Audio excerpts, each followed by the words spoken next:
Assalamualaikum warahmatullahi wabarakatuh. Salam sejahtera untuk kita semua.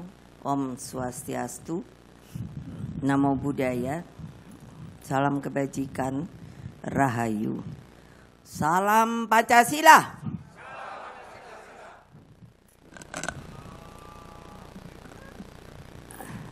Jadi kalau hari ini saya mendapat juga hadiah itu Pak Budi Gunadi, Pak Budi Karya dan lain-lain yang tidak bisa saya sebutkan satu persatu, tapi saya harus sebut Pak Kasal karena ini wilayahnya dan lain sebagainya, dan ada Mbak Risma. Jadi menurut saya beruntunglah saya karena menteri yang ada hubungannya sama persoalan ini bisa datang untuk ya seperti apa tadi yang Pak Budi Gunadi katakan. Saya sendiri suka tidak tahu kenapa bangsa ini menurut saya mulai kecenderungannya egosentris, padahal kekeluargaan dan pendiri Bung Karno dan lain-lain itu selalu mengatakan kita bisa bergotong royong. Tanpa gotong royong itu kelihatannya negara yang spesifik seperti ini itu sangat susah untuk dikelola. Nah, saya mesti cerita sedikit mengapa toh ini saya harus berterima kasih pada Pak Godarmadi yang bisa, saya biasanya membuka diri gitu loh. Nanya sana, nanya sini, ngomong sama sana, ngomong sama sini. Karena bukan apa, karena buat saya siapa saja dari komponen bangsa ini seharusnya mempunyai keprihatinan dan mau membuka diri untuk membantu sesamanya. Yang pertama pengalaman saya adalah ketika saya harus menyelesaikan konflik di Maluku. Jadi saya waktu itu berpikir, itu Pak Kasal, bagaimana mengambil hati rakyat. Padahal Maluku itu konfliknya complicated, tidak perlu saya ceritakan panjang lebar. Lalu saya bertanya pada Kasal pada waktu itu, seingat saya kayaknya dulu beli kapal kesehatan dari mana ya, Norwegia atau mana ya, Korea. Karena saya berpikir dari sisi pengalaman saya banyak sekali keliling Indonesia ini ketika saya diangkat sebagai ketua umum PDI, Partai Demokrasi Indonesia. Jadi saya sudah berjanji tidak bisa hanya duduk di kursi, tidak bisa hanya seneng-seneng di kota. Jadi saya keliling kemana-mana. Alhamdulillah dengan seperti itu saya bisa melihat Indonesia ini luar biasa besarnya.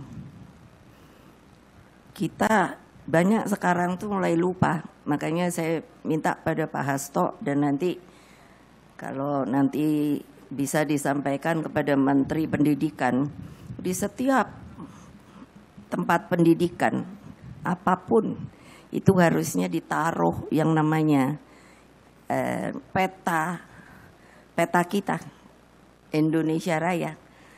Bagaimana akan mengerti mereka, apalagi generasi baru, bahwa negara kita tuh seperti apa? Karena saya lihat seringkali jadi apa ya, itu bukan salah mereka. Jadi pikirannya tuh lalu kontinen. Saya pernah jadi presiden, saya hanya ingin melihat cara pikir. Jadi saya ingat anak-anak muda pada waktu itu yang ada di kementerian-kementerian. Saya suruh terutama di tempat Pak Budi Karya, saya ingat sekali. Coba kamu bikin konsep untuk transportasi kita. 3. Mana yang paling penting? Laut, udara, daratan. Ketika dimajukan, rata-rata yang diutamakan tuh darat. Jadi saya ngomong sama mereka, kalian tuh mengerti tidak sih negeri kalian? Pertanyaan saya, kalau kamu utamakan darat, lalu kalau mau menyeberang pulaunya lalu bagaimana? Mau berenang kah? Atau bikin jembatan? Lalu ongkosnya jadi berapa? Jadi baru mereka itu terengah. Bayangkan loh, itu ahli-ahli loh. Seperti sekarang saya juga ditugasi oleh Presiden Jokowi memegang menjadi ketua Dewan BRIN. Itu udah saya patok betul. Yang researcher. Berhenti kalau kamu mikir Indonesia itu kontinen. Rubah pola berpikir kamu. Karena kamu itu adalah Indonesia Raya itu the biggest archipelago in the world. Negara kepulauan terbesar. Dan satu-satunya di dunia yang gedenya kayak kita. Kalau ini dilupakan sudah pasti. Saya bilang pada Pak Jokowi, saya bilang kepada calon Pak Ganjar Pranowo, awas lo ya, kalau pikiranmu berpikir secara kontinen udah salah besar. Natanya udah salah. Intipatinya harus melihat landasannya, yaitu kepulauan terbesar di dunia, bayangkan di dunia.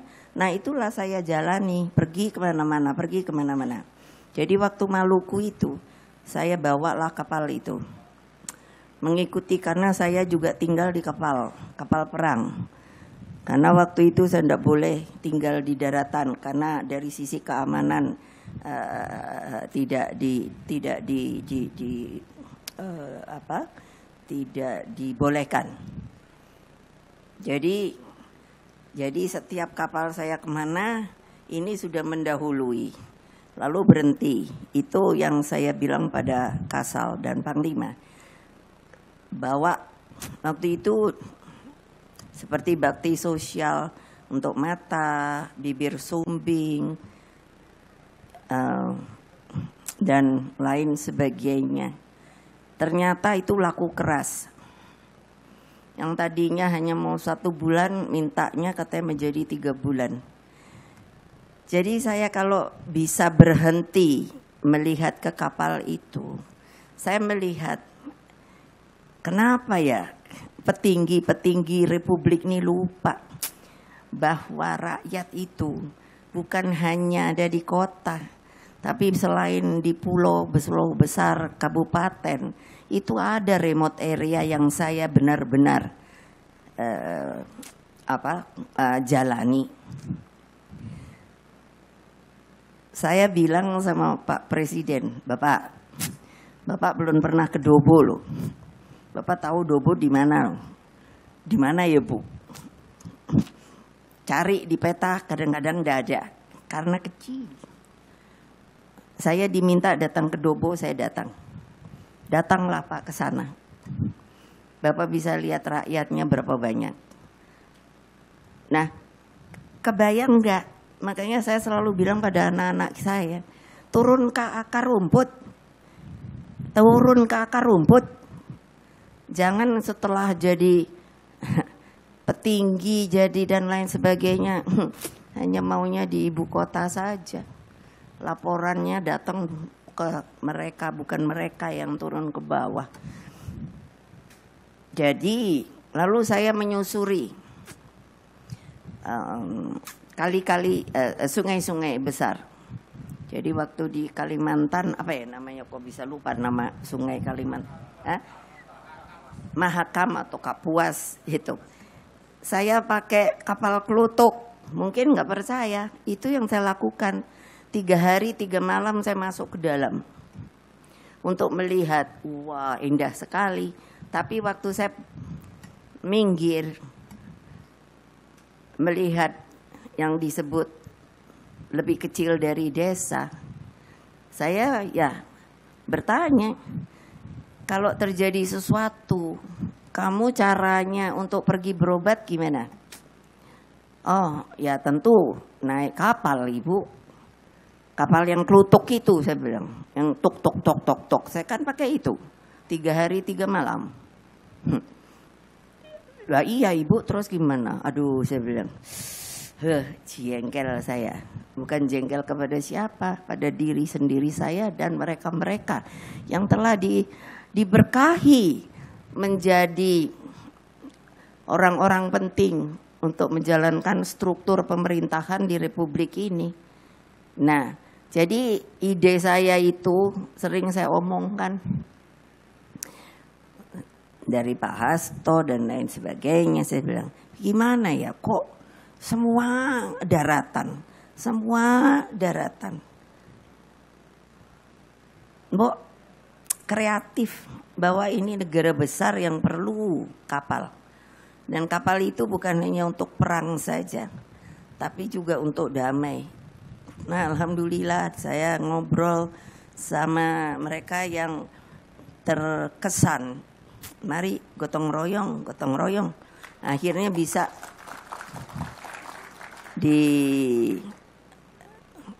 dibuktikan. Kenapa saya kasih nama Malahayati? Karena saya kagum sekali sama Ibu Malahayati itu. Saya baca sejarahnya. Jadi dia ini bukan laksamana simbolis loh. Dia laksamana betul, karena ketika bapaknya yang katanya raja itu juga laksamana, itu gugur, digantikan oleh beliau, dijadikan oleh rakyatnya, pengikutnya untuk menjadi laksamana tempur. Dan beliau bisa tempur sama seorang itu gubernur apa ya? Ya kan? Saya suka kalau memori saya panggil ya, namanya juga udah berumur. Datang sih, tapi lambat. Dengan Cornelis Houtman. Saya tuh denger gitunya tuh bangganya kayak apa. Jadi saya selalu memberi juga membangkitkan semangat kaum perempuan Indonesia. Kadang-kadang saya sendiri heran, lah orang contohnya udah banyak, udah ada. Lah contoh saya aja, apa yang kurang saya? Bukan membanggakan, menyombongkan. Loh ini contoh perempuan. Saya mendengar, saya diberi julukan ya, wanita terkuat di dunia yang tinggal satu-satunya. Ya karena kan seperti Margaret Thatcher dan lain sebagainya sudah pass away. Apalagi di negara muslim terbesar. Loh saya terima kasih, bangga. Tapi maksud saya kaum perempuan Indonesia itu kenapa ya kok lembek gitu loh. Makanya saya kasih nama ini supaya nanti kalau keliling-keliling, kalau ditanya apa namanya, Laksamana Malahayati gitu. Siapa dia? Dia adalah perempuan perkasa. Maunya saya ngomongnya gitu. Wah, biarin yang di ujung-ujung sana remote area tuh. Rupanya perempuan bisa ya megang kapal bla bla. Ya jangan kayak sekarang. Aduh, tadi saja Pak Budi Gunadi saya kan manggut-manggut. Coba bayangkan, Pak, itu bukan karena daerahnya aja, Bu. Ini kaum ibunya sekarang perlu pembelajaran. Saya melihat ibu-ibu sekarang tuh menggampangkan diri. Ini ada Pak Hasto Wardoyo, saya undang. Kami kerjasama masalah program stunting. Ya, apa? Lo kok mau menikah? Ya alami dong, nanti jadi satu waktu jadi ibu. Lah kok nggak belajar ya? Kalau sudah tahu ya alhamdulillah. Bahwa ya ketika terjadi sebuah yang namanya kehamilan, itu kan sudah siap untuk 2000 hari kurang lebih untuk kesehatannya, untuk maksudnya gizinya. Lalu setelah itu pendidikannya. Ketika Pak Jokowi bicara pada saya soal stunting, ya saya bilang, aduh Pak, gimana, saya tuh sedih karena apa? Itu korban, saya bilang. Ibunya ini loh Pak, kok nggak ngertinya, saya tuh heran. Ibu-ibu zaman dulu kalau dibandingkan lebih arif dan siap mental. Dulu kan KB juga. Tapi kalau ditanya anakmu berapa? Minimum 4-5. Almarhum suami saya itu bersaudaranya 11. Saya sampai kagum sekali sama mertua saya. Semua sehat-sehat. Semua berpendidikan. Itu yang saya heran. Sekarang itu, nah ini tolong deh Pak Budi Gunadi, Pak siapa? Hasto Wardoyo, yang nanti Pak siapa namanya, pendidikan Pak Nadiem, tolonglah diomongkan gitu loh. Pak Jokowi mengatakan kepada saya, kalau lihat di TV, wah itu saja kan langsung media ini kan kayak ngerti apa yang diomongkan gitu. Saya suka ketawa. Ini media nih karena suka tidak ada berita atau bagaimana ya. Lah padahal itu di makan malam yang diundang memang hanya 6 partai. Tapi yang diomongi itu apa? Yang sekarang suka saya juga mulai gembar-gembor. Demografi. Coba bayangkan kalau kematian bayi tadi segitu. Lalu setelah kalau hidup, ya, lalu ini Pak Hasto, yang namanya stunting. Lah saya bilang gampang pada Pak Jokowi, Pak ini beban negara, ini beban pemerintahan, tolong deh itu anak buah Bapak tuh diomongin bener. Kalau Bapak ingin mengejar bahwa bonus demografi mulai tahun ini sampai 13 tahun ke depan. Kami telah membuat di Rakernas, ya, kami mengatakan itu hal yang akan kami teruskan bukan karena itu adalah bagian dari masa Pak Jokowi, tapi objektivitas harus diteruskan karena apa? Kita ingin dong tidak hanya disebut negara berkembang. Jadi kalau dengan seperti itu, bayangkan, jadi masih banyak loh perlunya kapal seperti ini. Karena hitung saja luas Indonesia seberapa, mengarungi samudra atau lautan, belum lagi sungai-sungai. Makanya ini ada kapal kecil. Nanti yang saya ini mintakan untuk memasuki sungai-sungai. Nah, Pak Budi ada yang lupa. Apa coba? Yang namanya kalau kita ke timur ya, nggak usah ngomong barat dulu. Karena saya udah jalan-jalan di timur itu. Coba bayangkan, gimana kalau orang sakit mau dibawa? Kalau dengan transportasi pesawat, biaya mahal. Hanya orang berpunya yang bisa. Nah kalau rakyat, yang saya suka bikin deg-degan apa? Kalau namanya terjadi stroke.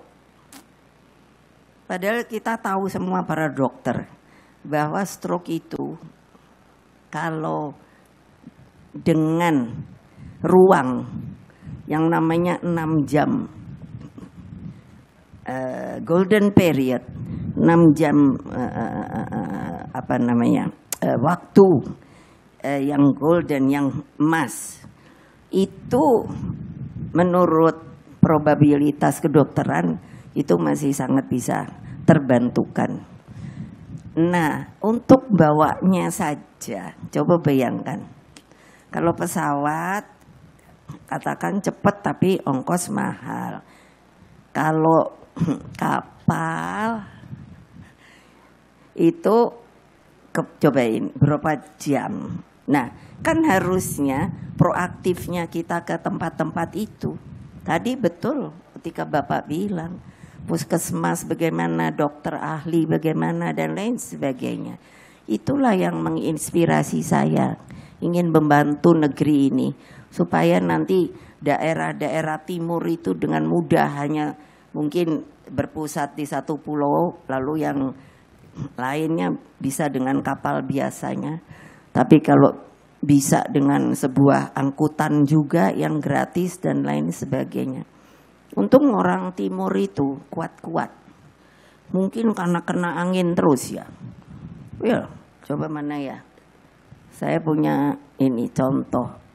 Nah ini, Pak Komar nih orang timur. Coba badannya gede gitu kan. Karena apa? Dari sisi kesehatan makannya ikan terus.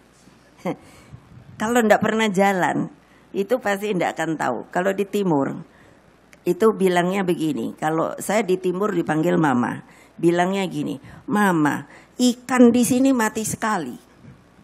Kan bingung saya, kok ikan mati sekali ya? Maksudnya itu apa? Enggak pernah masuk freezer. Jadi kalau mau kita ada acara makan begitu, itu langsung tangkap, dibersihkan. Saya tahu jadinya, bersihkannya saja sama air laut, dibedek gitu kan, serok gitu. Saya kan nanya, oh nggak pakai air ini loh, ini kan udah ada garamnya mama, cobain. Kalau tidak pernah, nah itu, jalan sampai remote area. Kalau nggak percaya, tanya aja ke sana, supaya kamu udah pergi ke sana, gitu loh. Hebat loh yang namanya ketahanan rakyat kita itu. Tanpa tersentuh saja mereka bisa, kreativitasnya ada. Kalau di Papua, ya saya ikut saja. Mama, kita ambil ini lagi musimnya. Musim apa? Ulat sagu. Iya, saya ngikut aja. Oh, caranya kan dipotong gitu. Terus seperti dibelek gitu dahannya, terus dikerok-kerok gitu. Sudah nih, kalau itu untuk sagu. Lalu berapa hari membusuk, keluarkan ulat segini-gini. Sambil ngomong gitu, kalau inget itu, sambil ngomong gitu mereka, enak loh mama, sambil dikunyah gitu.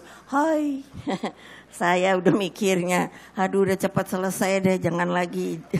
Lah bayangin masih hidup-hidup guet gitu. Aduh. Tapi itulah rakyat kita luar biasa. Lah ya kalau gizinya dilihat, itu katanya gurih. Oh saya pikir ini gizinya banyak banget. Makanya kan gitu orang-orangnya. Gitu loh. Nah itulah bagaimana kita akan membuat kesadaran itu menjadi sebuah kenyataan bahwa yang saya alami itu seharusnya dinikmati juga oleh banyak orang. Ketika saya jadi wapres presiden, saya nanya pada PNS, apa? Kamu udah pernah kemana aja? Kalau udah gitu udah mengkeret. Siap. Lalu saya bilang, kok kamu siap kayak tentara? Udah nggak usah pakai siap-siap, gitu. Saya belum pernah kemana-mana. Loh, kenapa kamu nggak pernah kemana-mana? Apakah karena kamu tidak mau atau karena tidak diberi kesempatan? Diam. Jadi mencari jawaban yang tepat tahu artinya. Ya, saya bilang, segera kamu sana sama bos kamu, kan itu struktur kan apa berjenjang. Bilang, perintah presiden, kamu mesti pergi yang namanya ke Ambon. Wah, ada yang tampangnya seneng kan. Wah, bisa lihat tempat lain. Ada yang langsung aku makin seneng tuh yang tampangnya mengkeret. Kayaknya nggak mau pergi, gitu aja saya. Enak deh. Maksud saya nyuruh-nyuruh tuh loh. Tapi kan bukan buat saya. Bayangkan dong, gimana suruh maju kata Pak Presiden. Uangnya bonus. Terus kita akan membuat sebuah lompatan menjadi negara berkembang, menjadi negara maju. Lah saya bilang, Pak, siapa yang Bapak mau suruh, Pak? Kalau di eselon kita aja masih pada macet, gue bilang. Iya ya Bu, ya iyalah Pak. Kita nih saya kan presiden juga. Coba gimana? Aduh gawat deh. Jadi ini saya minta kepada mereka yang mengoperasikan itu, tolonglah punya dedikasi. Tolonglah rakyat itu benar-benar dipelihara. Jadi kalau mendengar seperti ini, nah pertanyaan saya nanti bagaimana caranya supaya membawa bayi yang tadi seperti Pak Budi Gunadi bilang, lalu kemana? Kan saya bingungnya Pak Gunadi, kalau lihat dari tadi apa sungai apa Kapuas Mahakam itu, lah kan itu berapa, kan pasti berpikir ngapain si ibu pergi ke sana. Pada waktu itu saya sedang membangun struktur. Jadi bayangkan, waktu itu namanya Korcam. Saya diundang oleh Korcam, saya datang. Kayak apa senangnya. Ya itulah saya lihat, wah Indonesia nih kayak gini toh.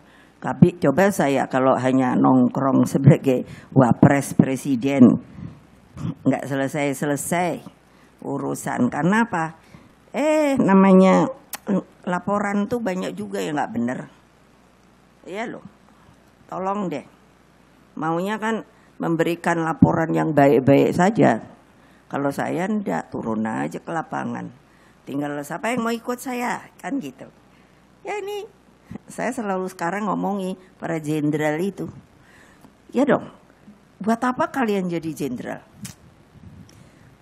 Kan gitu, mesti akan turun ke bawah, lihat anak buah, kekurangannya apa, latihannya kapan. Mungkin lama-lama tentara Indonesia sama saya alergi kali. Ini satu perempuan ini ngapain cerewet banget, ya biarin. Lalu saya biarin, saya selalu bilang, lo ini bukan buat saya kok. Saya kan tinggal pensiun. Tapi kok nggak dikasih pensiun aja sama Pak Jokowi. Saya udah bilang, Pak saya udah tua Pak. Udah yang lain enggak, Ibu. Ya udah, masa saya mau nanti kalau dibilang kedengeran, oh Bu Mega dan Presiden tidak sekata, sudah akan terjadi retak, bla bla gitu. Ini kan yang nakalnya, ya inilah adik-adik ini. Hanya untuk dapat apa namanya itu? Apa itu namanya? Enggak berita yang berita yang top tuh apa namanya? No. Berita itu kan ada berita biasa, ada juga yang ngetop gitu loh. Apa namanya? Hotline news gitu loh kan. Wah, kita yang dapat gitu. Terus kalau dilihat trek. Terus ranking naik duk gitu. Terus pasti ditanya sama apa namanya itu, redaksinya atau siapa. Itu tadi yang dapat berita itu siapa ya? Kayak nggak ngerti aja deh, aku nih ngerti loh. Makanya jangan nakal deh sama ibu. Ya betul loh. Nah saya sudah bilang, ini ada kode etik jurnalistik loh. Saya udah ngomong sama Dewan Pers loh. Tolong diamati. Saya ndak mau. Kalau namanya kita mau berdemokrasi, ayo. Tapi dengan sesuai yang namanya demokrasi Indonesia.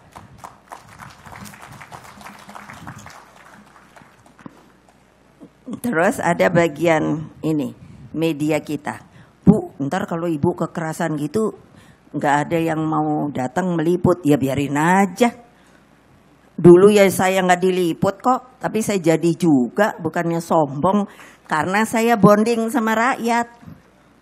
Saya bonding sama rakyat. Bayangkan sampai apa itu, mau ke hulu Mahakam. Itu ya, siapa yang udah jalan ke sana, ke sungainya. Itu di hari mau masuk hari kedua, sungai itu tuh membelah. Itu seperti jadi danau. Indah sekali. Saya pikir kok kayak begitu ya. Terus saya bilang sama kapten kapalnya, karena jernih airnya. Terus kalau berenang di sini boleh apa enggak? Terus enak aja tuh kaptennya itu bilang gini, Mbak, panggilnya saya kan dulu Mbak. Mbak, asal situ bisa berteman sama buaya. Aku bilang, aduh, inilah kalau itu kan ilmu, pengetahuan. Mana saya tahu kalau toto saya nyemplung aja, temenan bener sama buaya. Demikianlah saudara-saudara sekalian, terima kasih juga atas kehadirannya. Saya merasa tersanjung karena saya berpikir tadinya ya hanya internal PDI Perjuangan. Dan sekali lagi marilah kita terus bersatu, kreatif, menjalankan tugas masing-masing tapi secara gotong royong. Terima kasih. Wassalamualaikum warahmatullahi wabarakatuh. Om Santi, Santi, Santi Om. Merdeka! Merdeka! Merdeka!